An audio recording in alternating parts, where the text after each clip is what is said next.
ഇനി വന്യജീവി ആക്രമണത്തിലേക്കാണ്. വീണ്ടും കാട്ടാന ആക്രമണം ഉണ്ടായിരിക്കുന്നു. തിരുവനന്തപുരം വിതുരയിലാണ് കാട്ടാന ആക്രമണത്തിൽ ഒരു ആദിവാസി യുവാവിന് പരിക്കേറ്റിരിക്കുന്നത്. 46-കാരനായ ശിവാനന്ദൻ കാണിക്കാണ് പരിക്കേറ്റത്. പരിക്കേറ്റ ശിവാനന്ദനെ വിതുര താലൂക്ക് ആശുപത്രിയിൽ പ്രവേശിപ്പിച്ചിട്ടുണ്ട്. മുഹമ്മദ് ആഷിഖ് തന്നെ വിവരങ്ങൾ നൽകും. ആഷിഖ്, എപ്പോഴായിരുന്നു ആക്രമണം? സാരമായ പരിക്കാണോ അദ്ദേഹത്തിന്?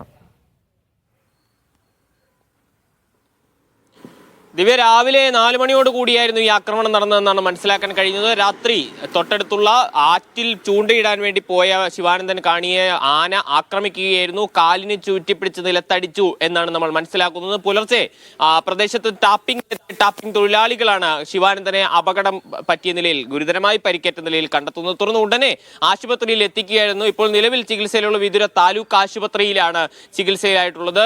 പ്രാഥമിക പരിശോധനയിൽ ശിവാനന്ദന്റെ നട്ടെല്ലിന് പരിക്കേറ്റതായിട്ടാണ് മനസ്സിലാക്കുന്നത്. ഇപ്പോൾ നിലവിൽ ബോധമില്ലാത്ത അവസ്ഥയിലാണ്. അതുകൊണ്ട് തന്നെ ഉടനടി തന്നെ തിരുവനന്തപുരം മെഡിക്കൽ കോളേജിലേക്ക് മാറ്റാനുള്ള ഇടപെടൽ നടക്കുന്നുണ്ട്. ഒരുപക്ഷെ ഒരു മണിക്കൂറുകളിൽ തന്നെ മെഡിക്കൽ കോളേജിലേക്ക് മാറ്റുകയും വിദഗ്ധ ചികിത്സ ഏർപ്പെടുത്തുകയും ചെയ്യാനുള്ള ഇടപെടൽ നടന്നു വരുന്നുണ്ട്. ഈ തലദൂതക്കാവ്, വിതുരയ്ക്ക് അടുത്തുള്ള തലദൂതക്കാവ് എന്ന് പറയുന്ന ആദിവാസി സെറ്റിൽമെന്റ് ആണ്. സ്ഥിരമായി കാട്ടാന സാന്നിധ്യമുള്ള പ്രദേശമാണിത്. മുൻപ് ഇത്തരം സംഭവങ്ങൾ റിപ്പോർട്ട് ചെയ്തിട്ടുണ്ട് വിതുരയിലെ വിവിധ പ്രദേശങ്ങളിൽ. ഇത്തവണ ഒരു ആദിവാസി യുവാവിനാണ് ഈ ഗുരുതരമായ ആക്രമണം നേരിടേണ്ടി വന്നിട്ടുള്ളത് എന്നുള്ളതാണ് ഏറ്റവും പ്രധാനപ്പെട്ട കാര്യം.